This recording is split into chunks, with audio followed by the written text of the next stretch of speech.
You guys cannot see it right now, but you'll see it in a couple of seconds. The drapes behind me look awful, but I have two small boys in the house, so what you gonna do? Hello, everybody, and welcome to the 50th episode of the DNVR Nuggets' Serbian Corner. Take that online with D-Line. My name is Miroslav, and I finally gave up on the idea that I might play a game for the Nuggets because Kelvin Booth made sure that guys like me, 5'10" with a negative wingspan, are no longer needed on the team. From all of us normal-sized humans, let me say, we miss you, Tim Connolly. Anyway, the Nuggets are the Western Conference champions, and Nikola Jokic has won the first Magic Johnson Trophy for the most valuable player of the Western Conference Finals, or as everybody refers to it as MVP WCF. It just has a beautiful ring to it. So, are the finals a big deal? Well, kind of. It's the first time in 47 years of Nuggets NBA history. And it feels good now. The Clippers are the only old NBA team without a finals appearance, 52 long seasons of mediocrity. I'd like to start this show by apologizing for being a coward when I predicted the Lakers series outcome as Nuggets in 5. Luckily, no other Nuggets talking heads predicted a sweep, so I can proudly say we are all cowards. You can already say that this show is coming off the rails with my extreme confidence, so to curb my enthusiasm, I've asked a long-time friend of the show to join me today. He is one of the best and most even-keeled general NBA talking heads, host of the splendid podcast called Hardwood Knocks. He is a writer for the Bleacher Report, calling from New York, New York. It's Dan Favale.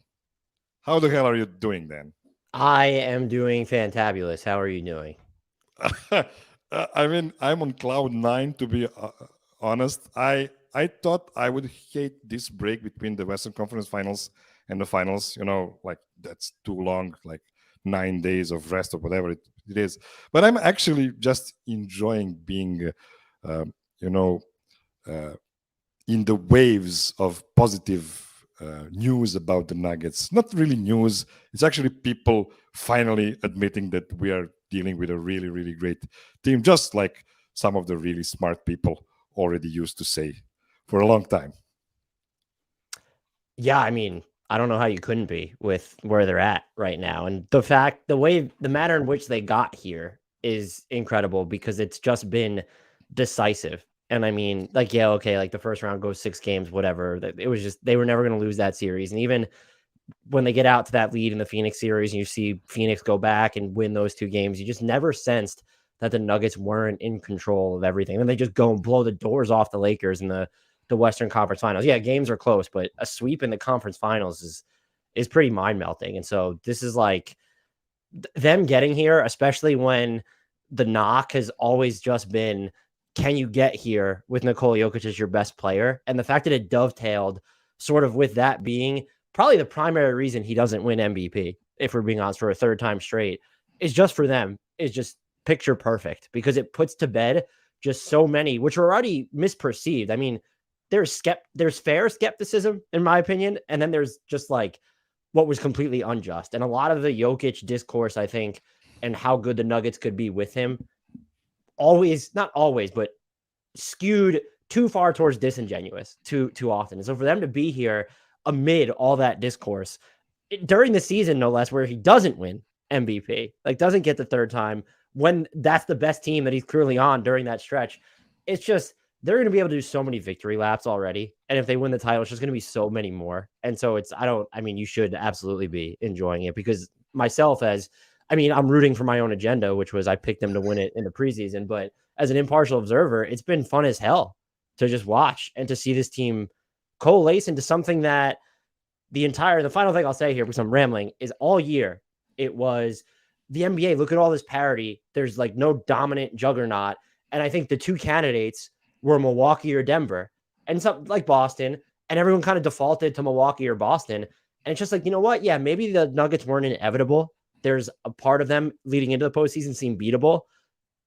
But like they are the closest thing that we have to a juggernaut this season. And I think that's borne itself out in the playoffs pretty decidedly. You remember 3-4 days ago when I called you to join me for this show? The main idea behind it was to preview the final series. And that's, of course, impossible because of the slackers from Miami.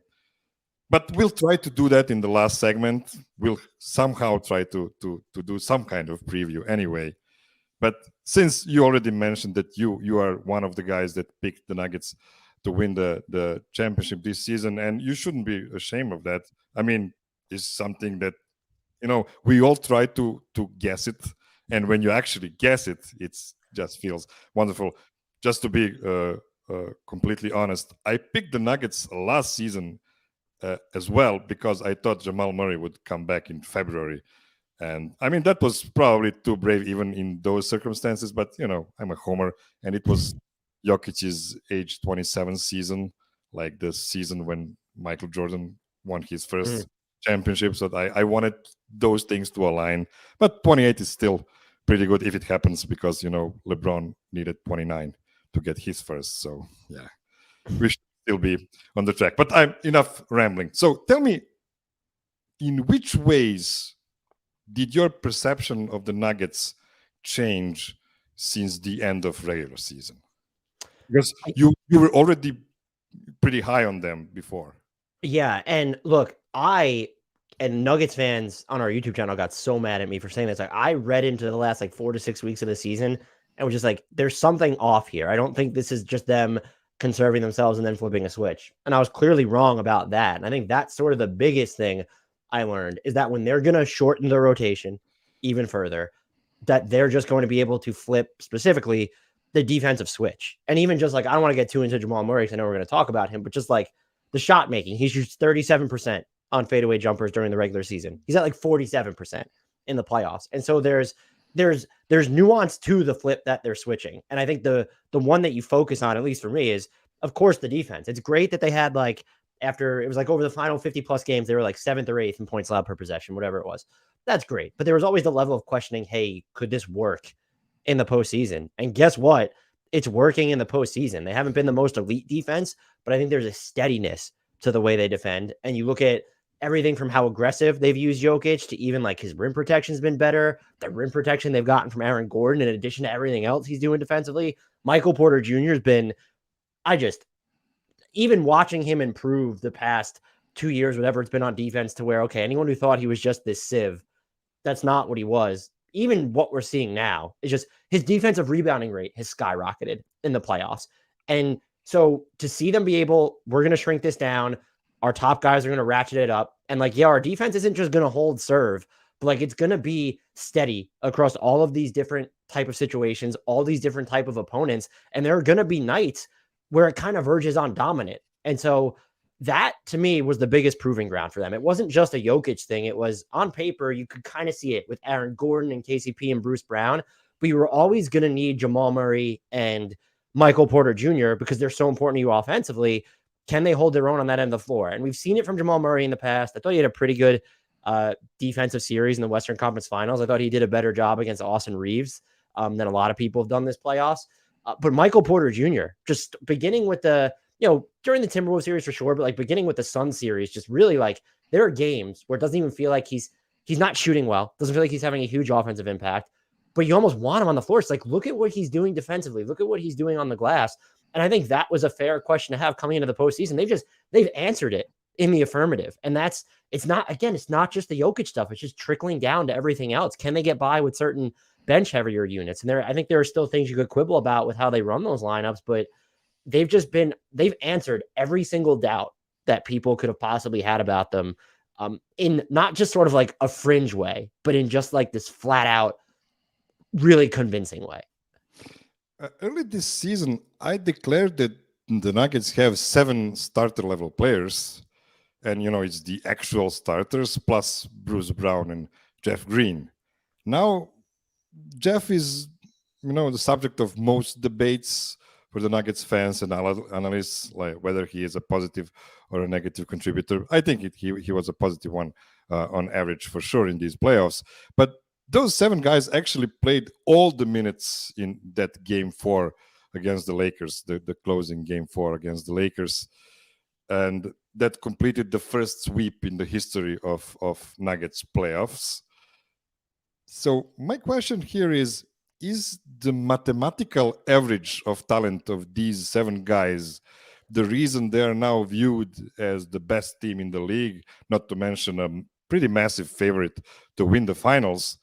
Or is it more the complementary skill of these guys that actually pushes them on top as a group, meaning that the whole is greater than the sum of its parts?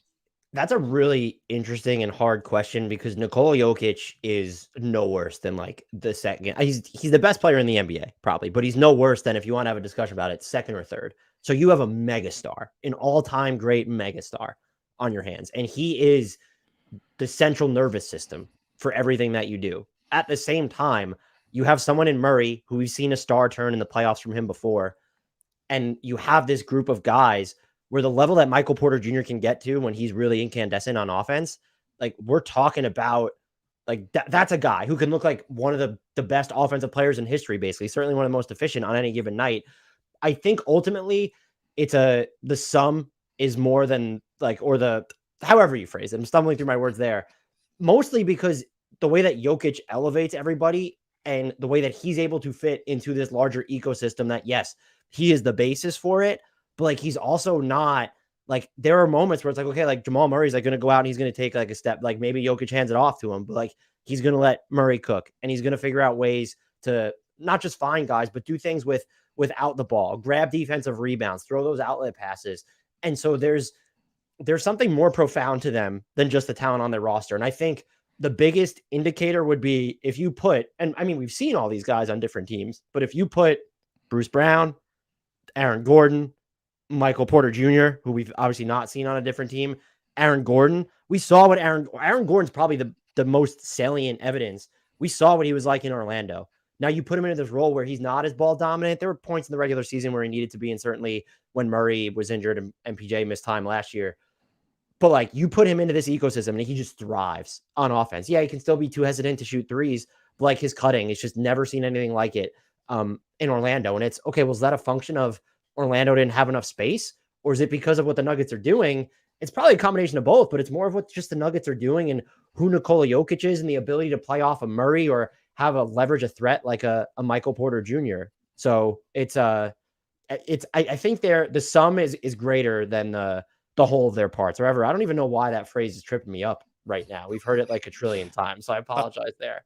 I had to Google it and then write it down on a piece of paper just not to mess it up, because I don't know, it's kind of dodgy to me as well. One interesting thing, throughout this season, we've seen some really bad minutes without Nikola Jokic, and it's usually related to the backup 5. We've seen DeAndre Jordan there. We've seen Zeke Naji. We've seen Thomas Bryant. We've seen, Vlatko Čančar, different kinds of guys trying to play the backup 5 behind Jokic. And we've never seen Aaron Gordon, or maybe a couple of minutes during the whole of regular season. And we were all screaming, like from the Twitter and from the social networks, come on, Michael Malone, play Aaron Gordon and the backup 5. And you know what? I think he's just laughing out loud, like, you dumbasses. You really thought I didn't know that was the best solution for the team. I just didn't want to show it to anybody or to stress out Aaron too much during the regular season. It was really a long game they've played for those last 6 weeks. And honestly, nobody, not you, nobody knew what the hell were they doing, really. It's just... now it looks in hindsight like a perfect long game from them. Yeah, for sure. And I mean, to the Jeff Green point, I'd probably push back thinking that he's a starter level player, but like just having him on the floor as someone who, yeah, do you trust him to hit the 3 ball? Probably not, but you can play 5 out with him and you can move him around defensively. And there's been like the unit that I think we saw more of, at least I didn't see a ton of it during the regular season, where they skew just like really heavy into defense around Murray or Michael Porter Jr. so they can get 2 of their top offensive players rest at once. Like that was effective in part because of the way that you can use Jeff Green. And so I do think that he is certainly a useful player. And yeah, like the looks that they can go to now, if they're trusting the Aaron Gordon at the 5 minutes, and certainly look, you consider the opponents they could go up against, and Boston will sometimes play dual bigs, but Joe Mazzulla has been a little bit weird about that at points. But the Heat specifically, where it's like sometimes Bam is the biggest player on the court at 6'9" for them, and it's you can do a lot of different things. And also, even if it's Cody Zeller or even Kevin Love, I think it's like that's not going to intimidate or I should say change significantly the way that you're going to run your lineups. And so I do think there's more utility for them in that secondary front court. Even if overall, if you really want to go big picture, like, yeah, when DeAndre Jordan and Thomas Bryant are like your best backup center options after a Jeff Green or Aaron Gordon, or because you don't want to play Zeke Naji. And I know he was injured at one point, but they were touting him as like a prodigy in training camp. And I just, but yeah, I think that they're in a really good spot there for sure, or at least better than we expected, I would say. Okay, we need to save some of these takes for our next segment. We're going to take a short commercial break, or as we used to call it in former Yugoslavia, let's listen to these economic propaganda messages. And I swear to God, I did not make that up.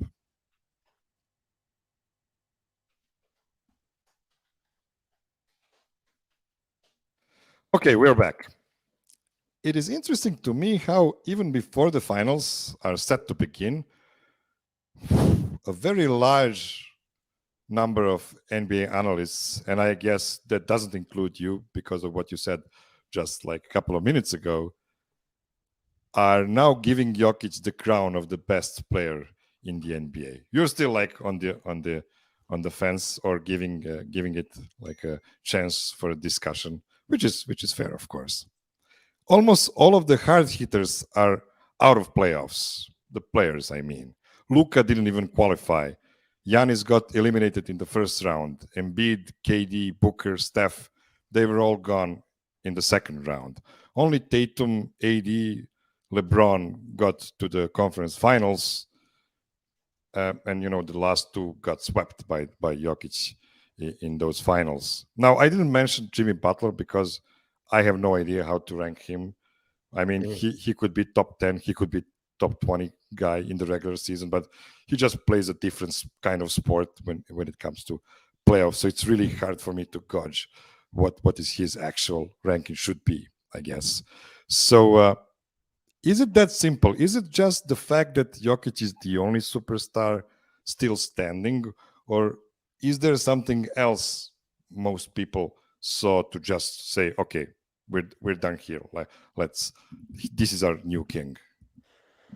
I really think, as we've already talked about it, and I guess at least nationally, I think it's the fact that I guess you can boil it down to he's still around, but like just look at not where they are, not just where they are, but the level or the, I don't want to say the ease, but like the way in which they got here, where it's you just swept the Lakers, where you really gave it to the Suns by the end of that series. And yes, they were missing Chris Paul and DeAndre Ayton in that final game, but like you were giving it to them at the beginning of the series as well. And so to do all that and him be, I know there were some people that wanted Jamal Murray to win the Western Conference Finals MVP award, but like to have him just be the center of that universe is just, it becomes, that was the last thing. And it was more anecdotal than anything that actually related to his performance. And that was the thing that I think frustrated me most, was when people said Jokic needs to prove it in the playoffs. And I don't know what you're asking him to prove. It's nothing to do with his actual performance. Like his numbers they've been just as good, if not even better, than most regular seasons when he's been in the playoffs. He just hasn't had the necessary firepower around him because of injuries. It's not making excuses. It's just a fact. You remove the top two offensive players from any team and tell them to go into the playoffs, they're not going to be supposed to make it that far. I think it's more so people kind of coming on to, my co-host Grant mentioned this the other day, is that anyone who didn't have him here, or at least in the discussion, is late to the party. And it's not just, oh, Jokic is now this. It's, well, hell, we might need to just recalibrate and relitigate the past 3 years, because the numbers, the advanced numbers, the catch-all metrics, the actual just individual numbers, they've been telling us for years that he's the best player in the regular season, but everyone just assumed it couldn't happen in the playoffs. And it's happening. Not only has Jokic done it in the playoffs on an individual level, now you've reached that level of team success where, if that's important to you, because I feel like Giannis wasn't really crowned until the Bucks won the title. And then even Devin Booker, when they made that finals run in, what was that, 2021? Yeah. Like people were reluctant to call him an all NBA type player or put him in the top 10 conversation. And so I just honestly think, and this is sometimes to a detriment, that people need to see players once they're super high profile, once they're in the MVP discussion, they need to win their conference, make it out of their conference, flirt, come within striking distance of winning the championship, if not outright get it, before they're willing to go there. And I do think that's a flaw in our discourse for sure. Yeah, I guess that's the reason why Boston Celtics kind of always are in the mix for biggest favorites every season, because they usually will come to the finals, or at least Eastern Conference Finals, and that consistency they always had. Even, I mean, I don't know how you feel about. We can speak about it more in the fourth segment, but Boston Celtics have been a pretty inconsistent team throughout this season, and especially during these playoffs. But somehow everybody feels, yeah, but we've seen it already. I mean, we know they got it. And on the other side, you have Denver Nuggets, and let's just pretend that there's no Jamal Murray for 2 playoff runs, and like imagine Michael Jordan without Scottie Pippen for 2 whole playoff runs. I mean, it would be kind of harder for him to win it all in those seasons, right? Yeah, I mean, like I can't believe that people sort of just overlooked that. Like it's not something that you could just gloss over. Even if, let's just say you were super low on MPJ, we saw as like Jamal Murray, I tweeted this like a week or two ago, his peaks and valleys require Dramamine. Even in games that he's won them, there's been moments in those same games where it feels like he's going to lose it for them. But like we've seen him in the bubble.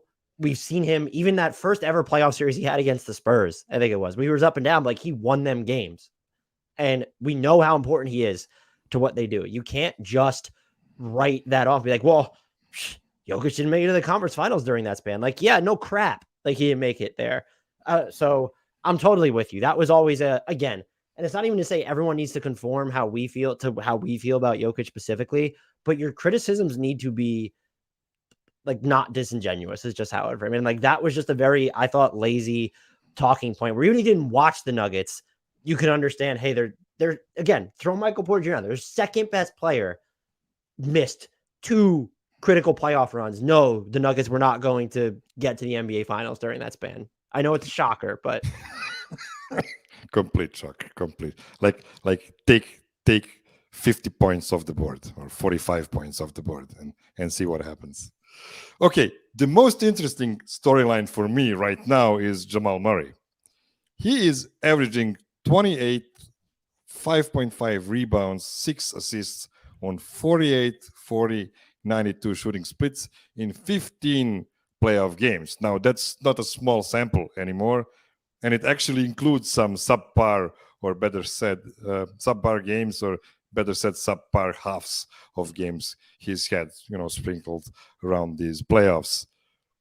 He is right now on the list of points per game in playoffs, the 4th guy still standing, like after Jokic, Jimmy, and Tatum. And his playmaking has never been this good. Granted, he's mostly looking for Jokic. This is one part I would like him to improve further on, like include everybody. But I'm just being an asshole right now with Jamal having playoff performances so far like he has. Are we gonna have Jamal in the top 10 lists this summer? Do you think there's a chance for that? No, I honestly don't. I mean, the names that he would have to leapfrog here when you're looking at Jokic being in the top 10 for sure. Giannis, Steph, Kevin Durant is still going to be there. Jimmy Butler, I think, is certainly going to be in that discussion. Jason Tatum, you already mentioned him. I just like Damian Lillard's still going to be there. I think I said Steph Curry already. But like Joel Embiid is going to be in that. Like, and we're already at 8 names. And it's like, so who else is he going to really beat out? And you have to start asking some tough questions where it's right. Does he get in like top 20, top 15 territory? I guess depending on if he has like this epic finals run, sure. But I'd be shocked if he gets sort of I'll call it the Devin Booker bump, because Devin Booker was like, it was a little bit different because he was considered the central focus point for everything that Denver was doing. But there's no denying that there's like a different level for Jamal Murray in the playoffs that we've seen. Like, I mean, and even we've seen him hit big shots in the regular season, but he's hit so many big shots in the playoffs. And you mentioned everything about him. I would totally agree with you. And just the ability to be a great bailout option. Like, it's just late in the shot clock, and that's just someone you could trust to like get to a step back or fly around, make a center cut and just fly around beyond the arc and hit something that's ridiculously difficult. That's hugely valuable. And I don't even know where I would have him in player rankings, but I would think, top 20, top 25 seems feasible. But when you're pushing into the top 10 to 15, if we just sat here and started, I mean, like LeBron and AD are still going to be in those discussions too. And are you taking Jamal Murray over like any one of the guys that we've just listed yet? Maybe you get to a point where it's like, all right, well, we're taking him over Kawhi Leonard because the durability factor, even though Murray just missed a bunch of time. Like, what's going to go on with Kawhi? But that's someone who's going to be involved in those discussions too. Just like, do you prefer Jamal Murray to Trae Young? Like, those are going to be actual. I'm not even just saying, okay, Trae Young's light years better than Jamal Murray, but like you have to get into like those types of debates. And I think it's going to be tough for him to be, because he's working from this deficit already. Where Jokic was at the point where there was like, okay, it's him against kind of 4 guys for the top spot or whatever it might be. With Murray, if you're trying to get in the top 10, 15 area, you're probably talking about like 10 or 15 people that he's going to go up against. And I think it's, I would say if you consider Murray top 10 or 15 right now, I would say that that's pretty spicy, respectfully. I think you're completely right, because you're very consistent when you talk about things like this. Because throughout the regular season, you take what we get from it and you compile it. You're making a spreadsheet in your head just to see who should be on top of who. On the other hand, we have this culture of talking about regular season like it's nothing. Like, the West is wide open. F the top seeds. We have 6 seed and 7 seed who are better than anybody in the West. Look at Miami out east. They're the 8 seed. Well, they're actually a 7 seed that fall down to 8 seed. Those guys are on the verge of going to the finals. And if we have that kind of conversation, and I'm not saying you're having that kind of conversation, you are really even-keeled about those things. But when we have those kinds of takes throughout the season, and then we get a Jamal, as I said, averaging 28 on 50, 40, 90 in the playoffs, while Joel Embiid is averaging like 20 points, like 14 points less than what he was averaging in the regular season, then I guess I would expect from the hot takey crowd, that's, kind of a majority right now in the big media at least, that they would be willing to take him above some of the guys who are undoubtedly better players throughout the course of the whole season. But this is the reason why I wanted to ask you this, because in the regular season, honestly, Jamal, like top 30 guy, 35 guy, that's always fair to say it. But we'll see. We'll talk again in a couple of months. We'll see what happens. He's definitely got the Jimmy Butler playoff bump in him, where it's Butler can be he's better than Jamal Murray is during the regular season, I think. But there's he's a different type of player, especially from the perimeter in the playoffs. And Jamal Murray kind of has like that. Again, there's like inconsistent pockets within his very consistent detonative performances, but it's different. The Jamal Murray experience is materially different in the postseason. Yes, it's interesting when you were mentioning the guys that should be, above Jamal. You haven't mentioned Jimmy at all. and that, I didn't mention Luka either, and I think that's a pretty clear one that you have to put in front of Jamal Murray as well. So you think it was a mistake, or did you do it on purpose? Listing names off the spot. I mean, when you're talking about top 10, I was trying to name top 10 guys. Like, I think Embiid, Luka, Tatum, Giannis, Jokic, Durant are all still consensus top 10 guys. And then there's you could have conversations about Dame and Jimmy Butler getting in there. And so, but I think there's 6 or 8 players right now that are just consensus irrefutable top 10 players, which is also why it makes it so difficult to crack that. I mean, Top 10 is top 10. Like top 10 is best player on a championship team territory. If you're top 10, that's what you're considered. And do we think that Jamal Murray can be the best player on a championship team? Like that's when you have to start asking these. He doesn't need to be. There are nights when it looks like he is as a scorer, but you also have to consider how much Jokic opens up for him and just everybody else in his orbit. So it's look during the postseason, if you were looking at just the playoffs, I mean, maybe there'd be a case for that, but it's I'd be curious to see like, you know, if he ever wanted to reach that territory for me, like we're gonna need to see. It doesn't have to be this where he's averaging like 30 and hitting 50% of his twos, and you know he's hitting like 39% of his off the dribble threes.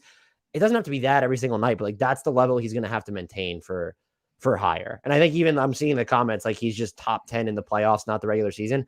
I even think that's just a little too dismissive to where it's like, okay, like let's go through. Are we just all of a sudden going to say Devin Booker's not top 10 in the playoffs or Kevin Durant's not top 10 in the playoffs? You have to kick people out. And I think what would help him is, okay, there's some top 10 players who just weren't in the playoffs, like a Damian Lillard, not in the playoffs this year. Was he even top 10? But that's a tough field to crack. And I would just say that he has been transcendent for extended stretches when it matters most. And ultimately, that's really all that matters for the Nuggets' purposes. Oh, he actually, yeah, I agree with that. He was actually, I believe, top 5 in these playoffs. But you know, if you're trying to stretch it to several playoffs runs in the last several years, of course, he didn't have the playing time to show now, you know, in the last couple of seasons. But I do believe that what he has been doing was more impressive, for instance, than what you know, Anthony every other Davis did in these playoffs, like having some really awesome games, but then just wouldn't be showing up the next time. I guess it's kind of fair to say something like that about Jamal as well, but it's always hard when you're the second guy to be consistently awesome every night. So this is why I agree with your take that it's really hard to be a top 10 guy if you're not, you know, the best guy on your own team. Okay, it's time to take one more short break. Don't go anyway. We'll soon be talking about the finals as well.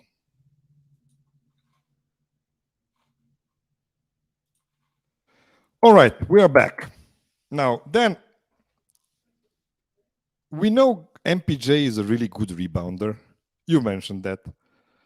Especially when he plays at the 4, and he's had some minutes at the 4 in these playoffs. But if I told you 6 months ago that MPJ would be a plus defender in these playoffs, would you think I was drunk? Or would you think I'm drunk now for saying that? No, you're definitely not drunk now. I don't. 6 months ago, I probably would have I would assume that that was a little bit on the ambitious end, like maybe net neutral, because it feels like he's kind of like the way Jamal Murray can be on offense. Like Michael Porter Jr. feels like that defensively, where he can be inconsistent, but there's been incremental, if not like really measurable improvement from him over the past 2 years or so.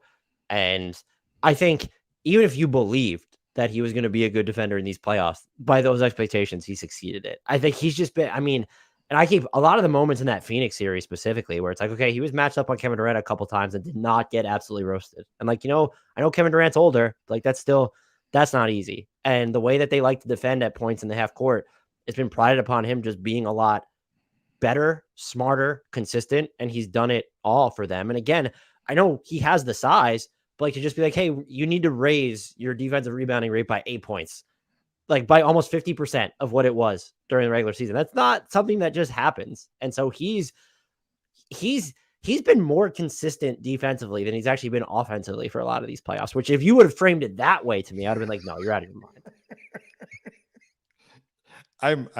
I'm enjoying his story arc so much. It's one of those compelling stories some writers don't think exist on the Nuggets. MPJ going through 3 back surgeries, going through, you know, halls of doubters, including me. I was really afraid nothing would get from him because, you know, he's had an awesome high school run playing for a coach that's not a professional coach. and then he got to college and he got hurt, so he had like 3 games in college or something like that.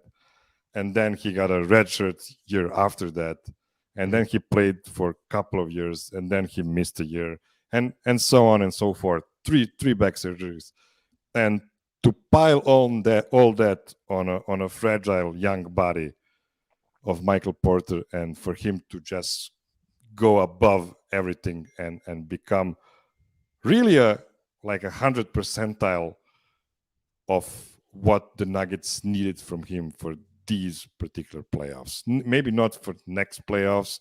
Maybe they would need something more from him offense-wise. But when you think about it, he's just a huge body playing really, really good defense, positional defense, and it's just the best story for me. Yeah, and he ended up in what feels like the perfect situation because they didn't rush him, but they also didn't need to rush him. Whereas, like, I think he was afforded some flexibility too, because once you lost Murray for that time span, it's like, okay, well, this window is whatever we are. It's not going to be a champion. Like, it's not going to happen. But to be in a place like they didn't need you to come in and be the guy right away. And look, we've seen his limitations. They probably could develop him more on ball, but we've also seen like him on ball, and it hasn't always looked great. And so if he's somewhere else that would have needed him to do more on the ball from the get-go, what does that look like? And then his availability is all over the place. Would other teams have been impatient with him before sort of cutting the cord? And you mentioned this when I saw the question about, is this the 100th percentile outcome for Michael Porter Jr.? Maybe on defense, but it's not even close to the 100th percentile player because of like the offensive gaps in his game still, to where he's shooting like 30% from mid-range, and he's not shooting too good on just twos in the paint, but outside the restricted area. And those are shots we've seen him hit during the regular season. And it feels like he's had more of these, like, oh, is he just like 4 of like 13 or whatever? Like, it feels like there are more of those nights caked in. If there just becomes a point where like he's just this good on defense, and then he's what he was during the regular season on offense, and it's like, well, man, we're not talking about like the Nuggets is in the same vein as we even are right now. It's just, if you're looking for a way that, you know, there's going to be questions about Bruce Brown's free agency, but if you're already scaling ahead, it's like, well, what does this team look like next year? Is this a team that can repeatedly come back to this level? Michael Porter Jr., I wouldn't say he's the key, because it's clear the Nuggets are capable of sustaining this level, but the fact that he's not a finished product, or like we haven't seen maybe the final form of Michael Porter Jr. just yet, is actually kind of terrifying. Yeah. He does have, hints of Kevin Durant in him, but more realistically, he could be like a super tall version of Klay Thompson, and that would be really, really. His passing is really more awesome. Klay Thompson-esque than Kevin Durant, that's for sure. So if he could get the ball moving a little bit more, then we can talk about more ambitious comparisons. Hey, he did have a 6-assist game the other night. That's true. That was like the weirdest stat line I think that he's ever had. And I tweeted about this at the time. I don't remember what game in Phoenix it was. Was it against Phoenix? Was it game 2? But I think honestly, Nuggets fans have seen way more of him than me. I think it was the best defensive game I've ever seen him play of his career. I came away floored and just impressed beyond any measure that I've ever been by anything he's done defensively. It was just, and the fact that we're talking about that now, it's like, well, they could really use a little bit more from him on offense. Like, talk about generational 180s, because that was just not what you ever thought was going to be the issue with him. Okay, let's talk a bit about the Aaron Gordon, KCP, Bruce Brown trio, or as I like to call them, the grown-ups in the locker room. So all of these guys have had similar contributions to the Nuggets in the postseason. Neither of them jumped off the screen in all of the games, but I think it's safe to say that at least 2 of them made a huge impact in all of the games. So, for instance, AG had a pretty rough first 3 games on offense versus the Lakers, but should be credited for a metric ton of fatigue he had put on LeBron's and AD's backs. But in that closeout game 4, he was huge on offense again. Then KCP, he will not shoot the lights out every night. Heck, some nights he won't even shoot. But when he is locked in and shooting everything that goes his way, it's just curtains. Like, if you get 25 points from KCP, what you're going to do about the Nuggets? And then you have, Bruce Brown, who earned a taking care of 3 generations kind of contract guarding Ant Edwards, Devin Booker, Chris Paul, even LeBron James at times. And on the other side, he was just ripping the rims off. So, and I'm gonna put you on the spot here because I don't know you expected this question. Is this the best role player trio of these playoffs? There's a case, I still think, and I know that they were down 3-0 at one point, but like when you look at the role players that Boston has, like you could just take your pick and like Derek White and Malcolm Brogdon and RW3, or is Al Horford in that one? Like between those four guys, it feels like they would have a case. But I think you could certainly make like you could make that case for sure. I mean, the answer is not in Phoenix, it's not in Milwaukee.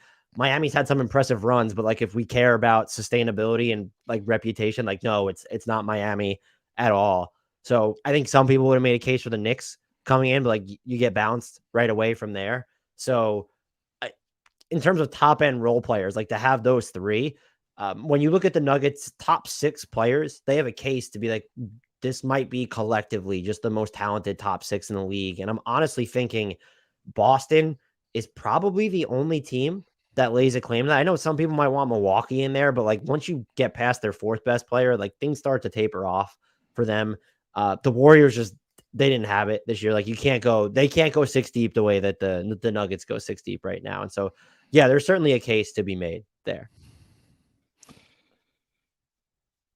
These guys are always on point. Sometimes somebody will be better than them. I mean, KCP will be guarding Devin Booker and he will still score like 20 out of 25 shots. It's just Devin Booker. I mean, there's nothing you can do if Devin Booker is that hot. But I never have a feeling that this guy didn't do everything he was supposed to do to stop that. It's just it was that kind of situation. You mentioned Miami and his role players. Their role players. I feel like they've used like 12 different role players in these playoffs. Like Haywood Highsmith the other night just goes off. Like just and Caleb Martin's been spectacular. It's just I think if you polled people in that organization, they would be absolutely flabbergasted that they came within one win of making the finals and might actually go to the finals. There's no one. Jimmy Butler himself would probably lie about it. There's no way he expected this team.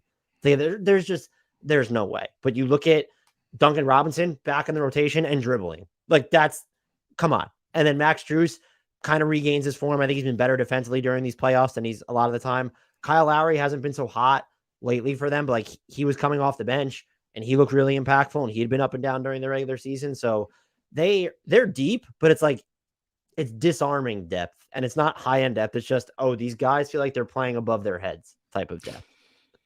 And I mentioned earlier, and I forgot to follow up on that the non-Jokic minutes have been pretty good in these playoffs, sometimes really good.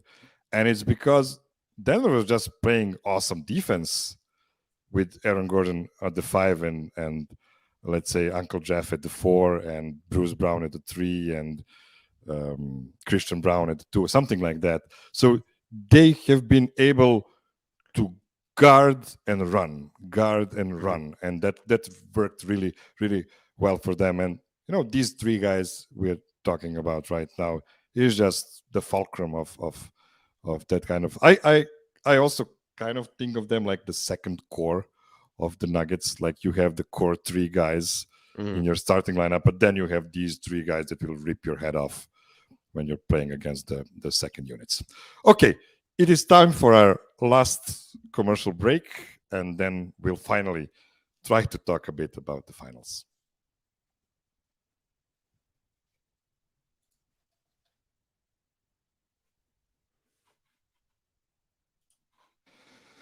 Okay, final segment for today, the NBA Finals preview.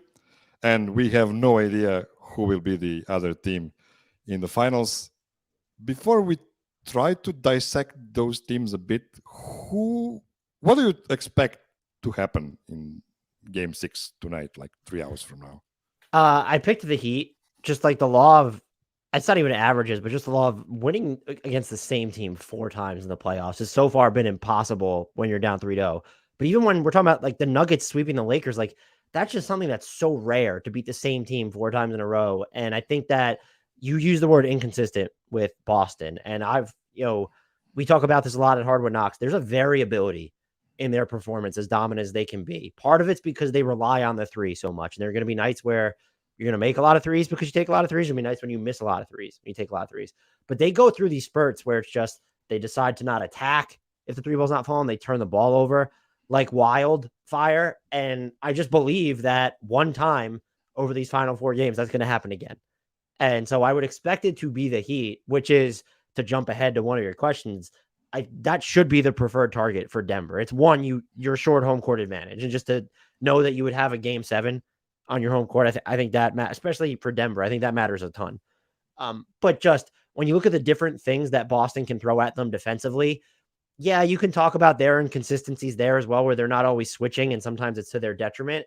But it's also kind of like the finals are not going to be where they were super inconsistent. It's the Warriors really played a big part in forcing turnovers last year that kind of sent Boston in that downward spiral. And Jason Tatum, and I will say this, he hasn't always had the best playoffs, but his ability now to either get to the foul line or really just slice through defenses and go to the cup when he doesn't have like the 3-ball working, he's a different player. And so I don't think the Nuggets should be scared of either of these teams. But if you're just, okay, which team are we more likely to beat or less likely to beat? If you want to frame it that, like, who's the tougher opponent? I think it's, despite what we've seen at the start of the Eastern Conference Finals, Boston's a much tougher matchup. Okay, let's then start with the Miami. That's, they're just the more probable opponent because there are only 3 possible outcomes from these potential 2 games in the Eastern Conference Finals. It's either Miami winning now or winning Game 7, and then there's the third outcome of Boston winning both of those games. What's one thing that Denver Nuggets should be most afraid of in case of playing against Miami Heat? Is their small lineup a challenge for Denver defensively, or is it something else? I think it could. No, I think that's actually a great way to look at it. I think it could be because the way that Caleb Martin is able to move, and then when you look at some of those other smaller lineups, I mean, the health of Gabe Vincent certainly matters. But if you have, let's say Caleb Martin on the floor with one of Duncan Robinson or Max Strus, and they're flying around, that becomes a very difficult defense to defend. And then you're going to have Nikola Jokic involved in just even more actions by virtue of Jimmy Butler's going to make it happen because that's what Jimmy Butler will do. But also because of the way that they run the offense through Bam, where it's, Jokic hasn't had to face that type of big yet. Like, you're not funneling the offense through Gobert. You don't even funnel it through Towns. You certainly don't funnel it through Anthony Davis. And if you do, it's just like they very rarely, like, is he going downhill? Like, he's looking to really, like, it's happening on the perimeter.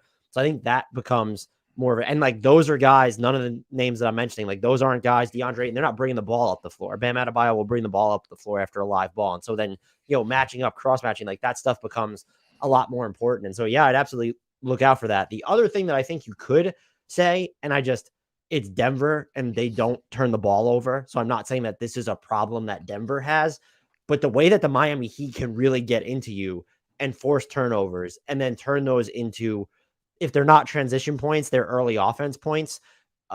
That's kind of terrifying. And so, like, that's a battle where the Nuggets defensively, they don't force a ton of turnovers themselves. But if Miami, which is a team that will look to do that, is able to decisively or handedly win that battle, the Nuggets are best defensively, like, when they're making their shots and they have a chance to get their defense set. If they're turning the ball over, their offense, I think it's been better in transition in those situations, maybe than it was during the regular season. Like I said, there's a steadiness to it.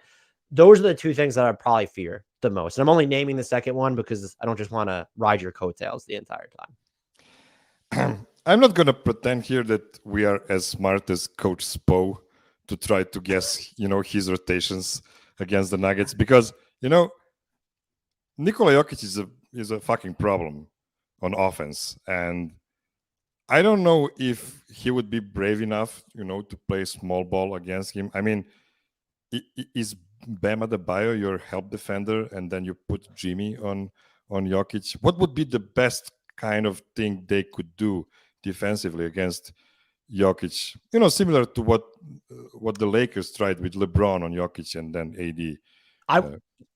I wouldn't do that. Inside. I would probably just go straight up with Bam because like he's not the best like rim protector anyway, like in the same way that Anthony Davis is. And so I'll rely on my Jimmy Butlers and Caleb Martins and like my other guys to help from there. And look, I get asked this. We've gotten asked this question. I think it was in a mailbag that I haven't published yet, was how do you stop Nikola Jokic? And it's you pray. Like there is no, it doesn't matter who it is. I think though, if you were to build a player in a lab in theory that you want defending Jokic, it's probably either Giannis, Anthony Davis, or Bam. And so I'm going to play that. I know what the Lakers did. And they had it was LeBron. I mean, he was injured with the foot, but he's like a bigger body where Jimmy's strong, but he's not that big. And Jimmy's going to need to pitch in with Michael Porter Jr. and Jamal Murray. And so you pull Jimmy Butler off that assignment, you're asking a lot of Gabe Vincent in that scenario, let's say, or Kyle Lowry or Caleb Martin as well. So they will vary it up. They'll play a lot of zone too, because that's what they do. But the Nuggets are built to bust that up. And it's like you said, Coach Spo has forgotten more about basketball in the 5 seconds that I just said that than I will ever know about. And the stuff that he busts out, and it's things that I won't notice in real time necessarily because I can't read the game that quickly. But if you go back and watch, or even if you sense it after a few possessions, it's like, well, crap. He might. You're definitely more worried about him than Joe Mazzulla, but the talent level, and we've seen it these past 2 games, there's just such a disparity between once you get past Bam and Jimmy Butler, and I guess Caleb Martin, who's playing, if there was an all NBA playoff team, Caleb Martin might make it. That's how good he's been. There's just such a stark drop off. And so the Nuggets top 6 guys put against the Heat's top 6 guys, it's just Boston is the bigger fear for me. And they could be, because they have all those, we're mentioning, looking at the questions that we're asking about Bam and Jimmy Butler and Jokic, the Celtics can more easily answer that because do we throw Al Horford on Jokic, or do we try and get away with Tatum? And then we just have RW3 or Horford helping back, coming off of guys. And I think you'd probably you're going to try and play big a lot would be my guess. And that you're going to have RW3 being how they use him normally. And then you're going to have Horford on Jokic. And so while Bam is the more imposing defender, the options that are just around in Boston and looking to forget about Jokic. Like I said, you put anyone on Jokic, I'm not going to think that he's going to have a bad game. Who does more? Which team is going to do more to neutralize the other threats or to neutralize the threats that Jokic creates for everybody else? And I still think that's very clearly would be Boston between Derek White, Jaylen Brown, Jason Tatum, and Marcus Smart. Those are really strong defensive players, and they're built to mess things up away from off the ball, and they can switch a bunch of all these different actions. And so maybe you feel worse about, Coach Spo is clearly the better coach, but I think from a talent perspective, it's just not even close for me. Since we already, moved towards Boston, my question about them is, do you think that their kind of offense can match up with Denver's offense? Miami's? Boston's. I was going to say Miami's doesn't have a chance. I agree with that. Yeah, but what about Boston's? I mean, I admittedly I don't watch every Boston game. I probably haven't watched more than 10 games of Boston this year, but it always looks a bit choppy to me. If one of the 2 guys has a great night, the other one has a bit of a slower night, and vice versa. Or even if they're both on, they're usually, okay, I'm on now and you be on in 3 minutes and stuff like that. Comparing to what the Nuggets do in these playoffs, and that's Jokic Murray pick and roll, and then sprinkled in all of the little actions with the other guys that actually makes them Nuggets had 125 offensive rating against the Lakers in that series with Jokic on court. They were the best defense of the playoffs before that series. Now they're 3rd or 4th after that series. So I get it that Boston has a really good defensive scheme, really good defensive players, but do you think their offense can keep the pace with the Nuggets? It comes down to there are other ways that they can score, and their rim pressure is better with RW3 on the court. And I think what's big, and if you've seen them at all during the playoffs, they don't go to it nearly enough. They've gone to it more, it feels like, over the past couple games. The Jason Tatum RW3 pick and roll will bust up like any defensive coverage that Miami's thrown at them, but certainly for Denver. What it comes down to for Boston, Denver's offense is so much more creative. It's very, whether you're a defender or a bystander watching the game, it is harder to track because of all the different things that are happening. But Boston will take, and we've seen it, they will take over 43-point attempts per game. And there are going to be nights where they might make 17 of those, 18 of those, whatever it is. And that's their path to beating basically anyone. I'm not saying it's the only thing they do, but part of what makes them so inconsistent is also what makes them so tantalizing, because they can, I think over the last 2 games, they've outscored the Heat by 51 points or 54 points from 3. And so it's like they can have those runs. And so I just could they keep pace? Yes. But as we've talked about, there's more inconsistency to their offense to where, different guys will step up, where if you're having a bad Tatum game or a bad Jaylen Brown game, that's not the greatest harbinger, but there's just so more that the word we keep using with Denver is a steadiness. There's the peak of their offense has proven to me, statistically, if we're going to be honest, it's proven way more sustainable than Boston's, because there's just a variability caked into the way they do things. And I don't know what the best way to quantify it is for them.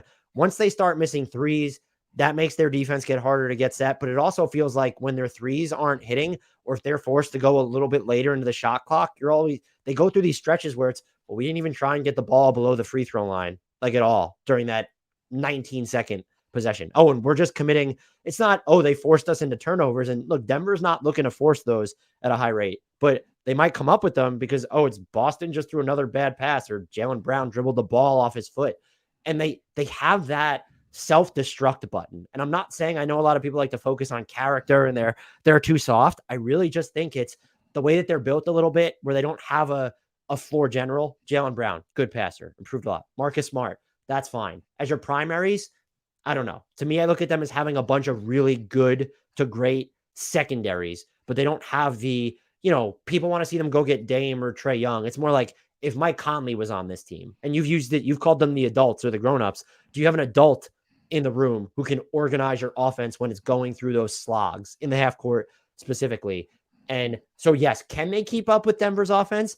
Their 3-point shot making ability makes it possible. The way that they play and the way that we've seen them regress in real time. And it's just like, you can't even predict it. It's, they might come back and win this series, which is something no one's ever done. But there's an unpredictability in a very unsettling way because of how they run their offense that, no, I would not predict that they can keep pace with Denver's offense, at least not enough over the course of a 7-game series to ultimately win that 7-game series. Okay, that's a great segue. It's time for our official predictions. It's time for us to, put in stone something for the internet eternity. So what are your predictions for final series in both cases? Either it's Boston or Miami. I think I would pick Denver in 5 against Miami, and I would go Denver in 6 versus Boston. And that's the Boston I considered 7, but Boston's done nothing to earn my trust that they would be able to push it. Their offense just feels so untrustworthy at points. So again, they are the more threatening matchup, but I think what's more important, if you're a Denver Nuggets fan, you can quibble about how many games I'm picking. If it's the Heat or the Celtics, I'm going to pick the Nuggets. They're going to be, and I would argue that they're going to be the betting favorites anyway. And I know they're the betting favorites now to win the title, but a lot of that is, okay, Boston historically had no chance. So that's not something I thought that we would ever be at, where it's, okay, maybe the Nuggets should have been more heavily factored in the title contender or title favorite discussion. But did we ever think we'd get to a point where they're sitting at home for however many days it ends up being during this layover? And it's no matter who you face, you're just going to be the heavy favorite against. And I think you could make a case that Boston can beat them. It would still just feel pretty flimsy, even when you're making your strongest case to me. This is awesome because I have the same exact predictions. So, yeah, Nuggets in 5 against Miami, and that one is only because of Coach Spo. I think Miami is just an inferior team. And I'm sorry to interrupt, but if Miami won, or pushed it to 7, we have to start talking about what type of extraterrestrial stuff is going on in that locker room, because Sure. that's a team that was so mediocre, painfully mediocre during the regular season. If they come in and win the title or get to a game 7 in the finals, there is, Coach Bo is great. We'll look at the numbers. You cannot convince me that there will be a rational, calculable reason other than this is alien stuff that is happening right now. That would be that's the only explanation I'll accept. That wouldn't be only Coach Poe. There must have been some superpowers involved. Okay, and regarding Boston, yeah, I mean, if I gave 5 games to Miami, I need to give at least 6 to Boston, and I kind of agree. I don't see it going into 7 because Boston is just too inconsistent to me. I mean, every team looks different in playoffs depending on the matchup. So, you might see some inconsistencies from the Denver Nuggets against Boston as well. We haven't seen a lot of those in first 3 rounds, but yeah, anything is possible. But yeah, let's lock both of our predictions as Denver in 5 and Denver in 6 against Miami and Boston. Okay, Dan, do you have something fun to promote right now before we go? I have a whole bunch of stuff coming out, so I won't go into anything specifically, but you can find my work on Bleacher Report. At Dan Favale on Twitter is the best way to find it. And if you like basketball at large or want to hear more about the general NBA from a podcast that will never take itself too seriously, Hardwood Knocks, spelled exactly as it sounds. I strongly encourage everybody to go check that out. Yes, and I joined that urge. It's a really, really fun podcast. Okay, thank you very much to everybody who stayed with us to the last sentence. Be great, be safe, be healthy, be happy, and go Nuggets.